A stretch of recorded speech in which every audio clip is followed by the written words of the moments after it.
আমরা প্রতি বছরই কোথাও না কোথাও ঘুরতে বেরোই।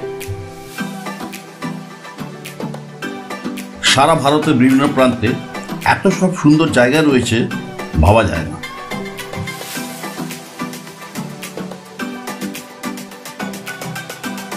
যেমন উত্তরাখণ্ডের নৈনিতাল, কৌসানি, মুসৌরি, কিংবা হিমাচলের সিমলা, মানালি, ধর্মশালা বা ডালহৌসিকে প্রকৃতি দুহাত উজাড় করে সাজিয়েছে।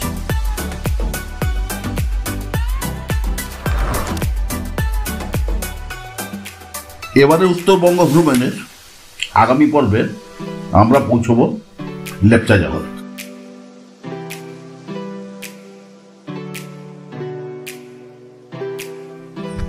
তাবাকুশি থেকে রওনা হওয়ার আগে গরম গরম আলু পরোটা ও দই দিয়ে সকালে জলখাবার সাঙ্গ করে আমরা বেরিয়ে পড়লাম লেপচা জগতের দিকে।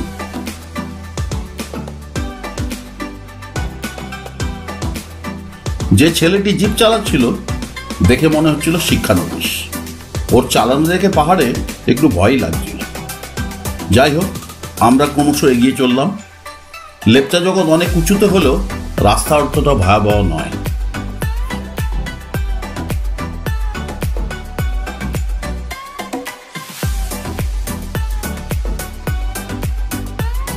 সবারই মনে একটা সুপ্ত বাসনা থাকে, একটা বাড়ি হোক পাহাড়ের কাছে, চারিদিকে থাকুক ঘন সবুজ বনানী। লেপচা জগৎ এমনই একটা জায়গা। আমাদের হোমস্টের নাম গ্রিন ভ্যালি হোমস্টে, একেবারে রাস্তার উপরে। রাস্তা পার হলেই পাহাড় শুরু, বিশাল বিশাল পাইনের গাছ পাহাড় জুড়ে।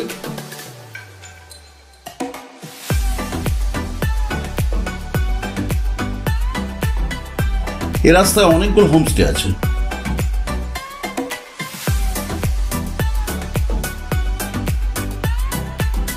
অনেকগুলো ছোট ছোট চা খাবারের দোকানও।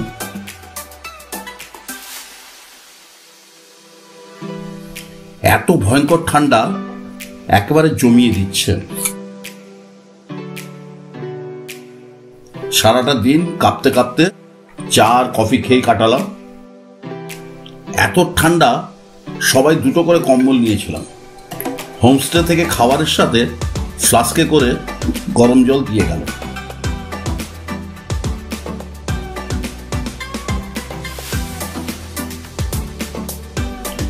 রাতে হোমস্টে আলো আর কুয়াশায় মাখামাখি।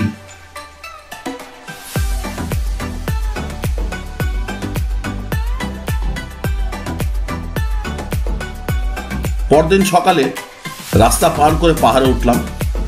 পাহাড়ের অনেক ওপরে সমতল ভূমি, ওখান থেকে সূর্যোদয় দেখা যায় কাঞ্চনজঙ্ঘাও। আমাদের কপাল খারাপ, মেঘ আর কুয়াশা ছাড়া কিছুই দেখা গেল না।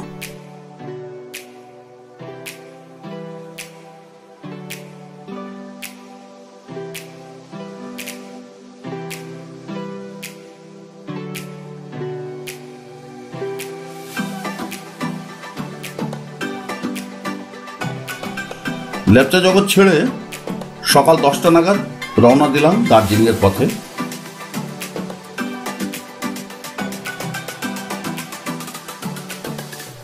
দার্জিলিং বাঙালিদের প্রিয় ডেস্টিনেশনের মধ্যে একটা। এই নিয়ে তৃতীয়বার দার্জিলিংয়ে এলাম।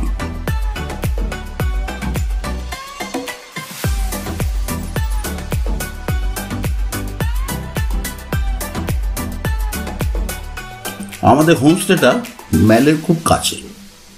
হোমস্টের মালিক তিব্বতী মিস্টার চোগিয়াল। হোমস্টের প্রবেশপথটা একটু সংকীর্ণ হলেও ওপরে উঠে ঘর দেখে মন জুড়িয়ে গেল। ভীষণ সুন্দর করে সাজানো পরিচ্ছন্ন একটা হোমস্টে। মাত্র 3টে রুম, তার মধ্যে সবচেয়ে ভালো রুম, যেখান থেকে জানলা দিয়ে কাঞ্চনজঙ্ঘা দেখা যায়, সেটা সায়নকে দিয়ে বললেন তুমি এটায় থাকবে। ড্রয়িং রুমে রয়েছে পূজার জায়গা, দলাই লামার ছবি।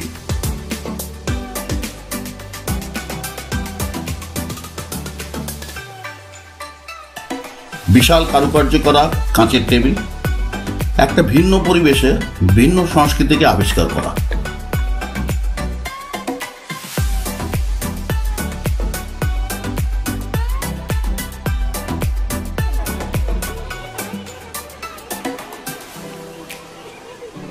দার্জিলিং নিয়ে খুব বেশি বলার নেই, দার্জিলিং সবারই পরিচিত।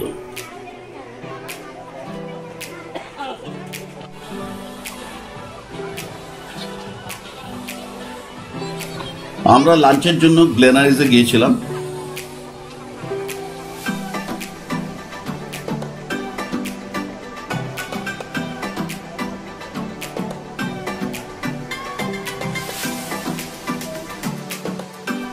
দেখে অবাক হলাম, রেস্টুরেন্টে ঢোকার জন্য লম্বা লাইন। রেস্টুরেন্ট খুলবে 1টার সময়, 12:30টায় গিয়ে দেখি 100 জনের লম্বা লাইন। আমরাও দাঁড়িয়ে পড়লাম। ঠান্ডায় কাহিল হয়ে পড়েছিলাম, তাই 1 পেগ ব্র্যান্ডি খেয়ে শরীরটাকে চাঙ্গা করে নিলাম।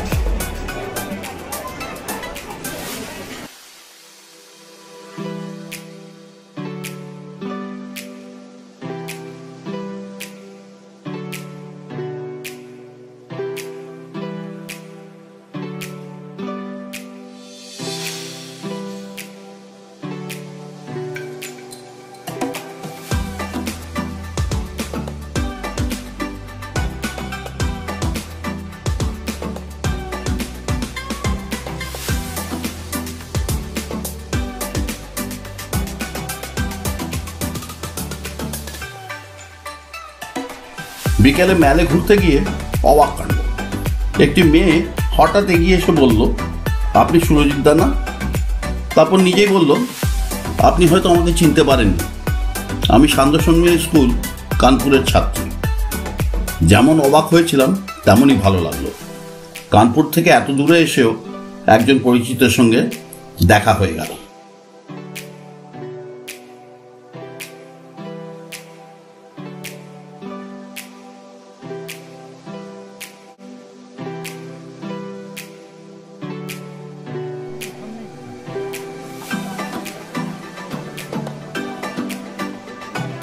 ওহো, আরো একজনের কথা বলা হয়নি, ওর নাম জিঞ্জার।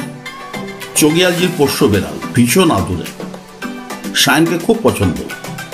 ফাঁক পেলেই লাফ দিয়ে সায়নের কোলে কম্বলে গুটিসুটি মেরে বসে থাকত। পরদিন সকালে চোগিয়ালজি ডাক দিলেন, বললেন, দেখুন স্নোফল হচ্ছে। গত 10 বছরে এখানে স্নোফল হয়নি। জানলা দিয়ে হাত বাড়াতেই সাদা বরফে জ্যাকেটের হাতা ভরে গেল। রাস্তা সাদা, বাড়ির ছাদ সাদা। আশেপাশের হোটেলগুলো থেকে আনন্দের শব্দ শোনা যাচ্ছে। সেদিন আমরা ফিরবো শিলিগুড়িতে, কোনো গাড়ি পাওয়া যাচ্ছে না। অনেক কষ্টে চোগিয়ালজি একটা জিপের বন্দোবস্ত করে দিলেন, 2000 টাকায় পৌঁছে দেবে। এই পরিস্থিতিতে যথেষ্টই সস্তা। ঘুম স্টেশনের কাছাকাছি প্রচন্ড জ্যাম, বরফে গাড়ির চাকা স্কিড করছে।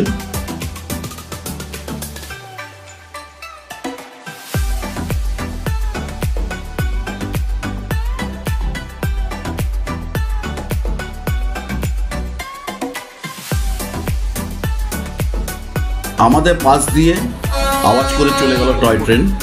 গাড়ির জানলা, ট্রেনের ছাদ মুহূর্তের মধ্যে সব সাদা।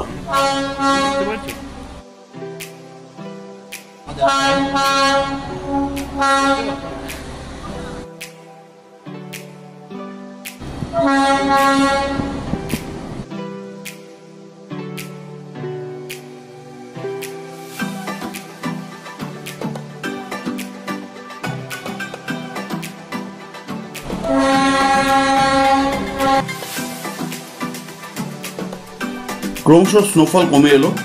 আমরা পাহাড় থেকে নিচে নেমে এলাম। পরে শুনলাম এই স্নোফল দার্জিলিংয়ে আরো 2-3 দিন ধরে চলেছে। একটা নতুন অভিজ্ঞতার সাক্ষী হলাম। এখানেই আমাদের এবারের যাত্রা শেষ।